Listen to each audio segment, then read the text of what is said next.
Hello, you wonderful people, and welcome to another episode of Super-Fanta-Fi. This being a show where I talk about TV shows of the supernatural, fantasy, and/or science fictional genre. For today's episode, I'm gonna talk about the latest episode of Killjoys. A lot of interesting things went down in this episode, so let's break it down. You have Dutch running into Turin, and she's buying drugs and antibiotics off of him. He's like, "What are you gonna do with the antibiotics?" And she was something like, I think she said something of the vein of like, "Oh, I'm gonna." Sniff them and, do stuff like, drug stuff. And it's like, yeah, more power to you. And she ripped them off and ended up, I love that whole Zeph and her back and forth of her being like, helping, and Zeph is like passing out, and then she wakes up. It's like, wait, did you make yourself a sandwich? She's like, oh, what, is that kind of against the operating rules? It's like, well, yes. Did you sterilize all this before you got busy doing this? And then at one point, I wish I could remember what it was, but Zeph was kind of in pain, and she was like, oh, just damn it, get it out of me. And she's like, no, right, you're doing a great job. I'm just gonna pass out now. And then it's like, oh, I need you to sew me up afterwards. And she's like, I can't do it. It's interesting that there's very little in this world Dutch can't do, and sewing just happens to be one of them. So what does she do? She does the next best thing. She duct tapes, puts tape on Zeph's wounds. I love it. Zeph's like, what the hell is this? Even poking it, like, what the fuck? I love it. You have Johnny learning about Dutch. I'm assuming everything that was on that file on their warrant. Probably not all. Just based on everything. Well, I keep forgetting. Because she was killed on, her husband was killed on their wedding night. So that's what I'm about to say, because I'm pretty sure everything that's there isn't total BS. At least the whole widower situation, which I love Johnny latched on. Whoa, wait a minute. Go back to that. She was married before, but he was like, no, I know my wife. So he works with Davin, trying to track her down, and just the back and forth between them. I love at one point where Dutch is fighting some killjoy behind him. Davin turns around, misses it, turns back, they go back to fight, he turns around again. And I love the little snarky thing with Lucy. He's like, is there another interest? And she's like, oh yeah. He's like, why didn't you tell me that before? She's like, I guess like you said, I'm just a stupid ship. I'm just like, I love it when Lucy gets cheeky. It's so good. But yeah, the little cat and mouse game between her and Davin I thought was kind of cute, because he's like, okay, back up. But she's like, you won't pull the trigger. Think about it. Why does it rain the same time every day? And at the same time, on the same vein, it's like, how far back do you remember? What am I to you? And she kisses him, and it brings up hesitation, And Johnny ended up, finding, Zeph's place, and he ends up looking through some stuff, and, kind of being like, oh man, I thought I knew my wife, but apparently I don't. Oh my god, I can't forget about one of my favorite scenes in the episodes. It's the fancy thing where she touches Fancy to get something, and he's like, whoa, why'd you touch my ass? The other dude's like, I didn't touch your ass. He's like, oh, I guess it just grabbed itself. He's like, come on, dude, you're not even my type. I'm everyone's type. It's a curse. And he's like, the dude's like, you're kind of an asshole. And then Fancy's like, hey, the sexy have feelings too. I'm like, dude, I love it. I love it. It fills you with nostalgia, I guess, because it is the end. But it's these characters you've followed so far, obviously they're not themselves, but to see them in these new roles while still being themselves. Even Garrett behind, he's like, oh, can you, because Johnny's like, oh, Garrett, can you look after my bar for me? Me behind a bartender? Nah, man, I can't even see that happening. So I love it. It's just a little nods like that I always really appreciate. But it's fancy, that scene was so good, dude. But then there's a whole situation with getting Zeph her memories back. At first she's kind of hesitant about it, because she's like, I need to do this, but Dutch is trying to tell her there's going to be some pain because of me. You lost some people, but it's I still need to know who I am. And Zeph gets her memories back, and obviously the first thing he hits is Pip, but she doesn't blame Dutch, she blames the lady. It's that's why we got to get this bitch to make her pay. And so at the same time, they're working to get Davin and Johnny their memories back, which they do. And it's dude, Team Awesome Force is back in full force. That's pretty dope. Memories back and everything. I love it. And then Davin asks a question after a little while. He's like, okay, so were you guys married? And then Johnny's like, hey, that's between me and my wife, so that has nothing to do with you. It's like, well, you were married to my girlfriend. Dutch turns around, wait, I'm your girlfriend? It's like, you're not my girlfriend? She's like, well, I don't know. That cute, I love, she looks so adorable when she had that look on her face, like, wait, I'm your girlfriend? It's like, we've never established that before, and she's turned around, it's almost like this young romance or whatever, like, oh, just a look on her face, and then Johnny being like, wait, have y'all never had the conversation before? And he's like, no, because we're adults and everything. I love it. It's, dude, it's good to have them back in full force like that. I love the going back and forth of like, oh yeah, did you try to, yeah, you broke onto my ship and you tried to shoot me. It's like, it's not my fault. I didn't know you were my brother then. It's like, I miss fake Johnny. It's like, oh, I missed you too, asshole.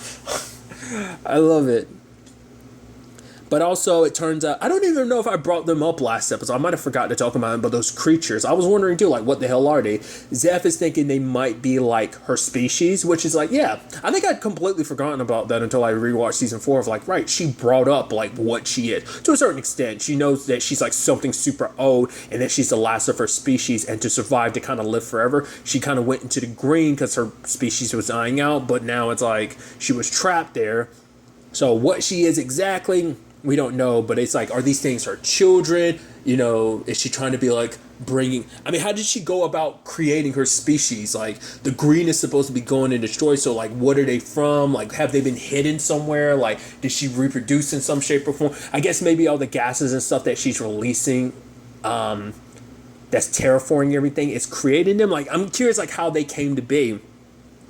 Regardless, Dutch burns them, and it's affecting the lady. She screams out in pain from him. And that's something we should actually kind of transition over and kind of talk about, because it seems like the lady can switch bodies. The client brings up an interesting question. He's like, why do you switch bodies? I'd assume because, like, why would you do it anyway? It's like, oh, maybe the next body I'll choose is Dutch's. But it's like, why would you do something as trivial as that? I guess that way you can kind of stay hidden. You can be whoever you want to. But another part of me is like, maybe that's supposed to represent the fact is that, well, for one, maybe that kind of ties into why she wants Jax, because if she can get in Jax's body, she can have full control of his abilities and stuff like that. So maybe it's that. But another part of it is maybe she wants Jax being what he is, a combination of Davin meets Anila meets Delsea, like more so the Davin and Anila aspect to it all, kind of, I think, makes him very unique. And I think maybe she's planning on trying to take Jax as a husband or something crazy like that. I don't know. You know, maybe it's about using his DNA to kind of help strengthen her species so they never die again. I don't know. But the other thought I had is her bodies she runs through bodies fast. Whatever she is, it sucks away the life. Because the moment she left the little girl's body, the little girl was dead. So it's like, I think each body has a very accelerated expiration date because she's inhabiting them. And I think she's not letting that, sink in, because if she stays in the body too long, when the body dies, she might die too, or at the very least she might be in an exposed, because the whole thing is we didn't get to see it because there was all that stuff there happening, because there's also the marks. Like, there was a mark on the little girl's arm, the like older girl, her neck, there was a mark. So it must be kind of like a thing where it kind of plunges, it sticks itself and kind of like spread itself into your DNA. Like, maybe that's what it is. It's kind of like almost like a squid type of thing. It puts its squid or octopus or whatever, it puts its tentacle on you and kind of injects you with it, kind of like a virus. Maybe not. I don't know. I'm curious about that. There's a lot of interesting things though, because like obviously the lady's trying to pretend like, oh, she's not scared, but she's so pissed she literally yells at Klein, tell me, where is she? It's like, you act like you're not scared yet you're struggling so much. It's like, because I mean, like I was talking about earlier, like this is all about Jax. She wants Dutch, Davin, and Johnny because they're the best ways to find Jax. That's what this whole thing was about. That's why I messed with the memories in the first place, to try and make it easier. But Delsea and Jax are doing a good job of hiding themselves. To be fair, they've also got a plan on our own. What that is, once again, Delsea never explained it to Dutch last episode. Couldn't take the chance that the lady might hear, So there's that. It's even interesting because Klein is like, why did you bring me out of the green? I'm like, wait, so you didn't climb out of the green on your own. She brought you there. But let's not forget, like the last time we saw Klein, he was behind the real Anila. So that's why I'm like, who brought her the knife? It has to be Anila, but the lady must not know that Anila snuck out. Maybe they snuck out in a different pool of green than the lady came out of, I'd assume. Well, it begs the question too, because like, who grabbed her? Like, she didn't have a body when she left, did she? Because, well, at the very least, whatever body she was in, she transferred over to a girl. That little girl. I'm also curious, like, when she put herself in the green, like, was she did her species inhabited bodies before then? Like, were they kind of a similar thing of a Holland thing of like, oh, they like in like, but rather they're like, oh, we're possessing these humans? Was it like that, or were they just kind of in their form that we see with these children? Were they like that? I'm curious. Because obviously she never... I wonder, does the lady not even remember what she 100% looks like? Because she never took on her own form. It was always... I mean, to be fair, it was more so psychological warfare against, Anila or Dutch. But still, So I'm curious about that. I mean, granted, nothing goes according to plan because, the bombs don't go off. And Dutch, Davin, and Johnny are captured. But then there's also the situation of Zeph is caught out in the rain. She leaves a mark on her arm trying to lead her back to her lab. But Zeph's like, I don't know what that's all about, and kind of literally walks past her lab. So it's a very complicated and compromised position Team Awesome Force finds himself in. But now Klein also has a choice. He can work with the lady, but he can only save one. Either his daughter or his grandchild. And it's like, which one are you going to pick? And he's like, you already know which one I'm going to pick. And it's going to be Dutch. He never really got to know his grandchild. He's not even technically the real Klein to a certain extent. So it's just more of a situation of who he cherishes most is his daughter. But I think that's also because he's hoping and praying that things kind of work out. Because he knows Dutch and them will be on top of all of this. But it's like still, he's going to need to buy them time, So... it's going to be interesting to see ultimately where all this takes us going forward. Especially because Zeph was saying because of the terraforming, they are on a tight schedule. They literally only have 27 days left of breathable air because of all of this. Which also begs the question on like, what kind of environment are those creatures from in the first place? Especially if the creature found its way back to... Because wouldn't the whole thing last season was like a memory of like where it found the green, and that was a pool of green that it went into and stuff like that. Because a big question I'm also curious about... Well, obviously the Holland are still around because they're serving her and everything. You would think the green pools shriveling up would kind of affect them. But to be fair, I guess it's like, well, they're already inside, so they're there. There's no getting around that. Also, this is something that kind of crossed my mind...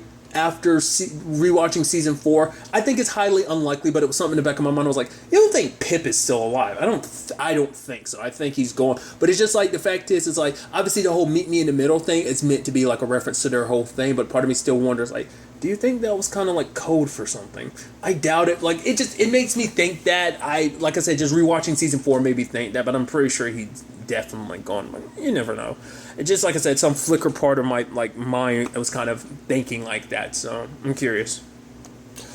Also, this episode showed an interesting thing that no matter how far along you are, because obviously Davin and Johnny were in the middle of getting their memories back when the rain hit them, so obviously I was like, oh, it's going to obviously not completely like... their new memories hadn't completely set in yet. What was interesting, though, is that Zeph has obviously got her memories completely rewritten, even though she fully had all her original memories back. So this is a powerful-ass, like, brainwash. So if any of them get caught in, like, some shower or, in the rain, they can lose everything, all the progress they made of remembering everything. But I think they're going to make Team Awesome Force remember everything. So it's just kind of like one step forward, literally like 2 steps forward in this case and 1 step back, because now they're like without Zeph. Well, I guess that was more so 3 steps and 1 step. You get what I'm trying to go for, regardless.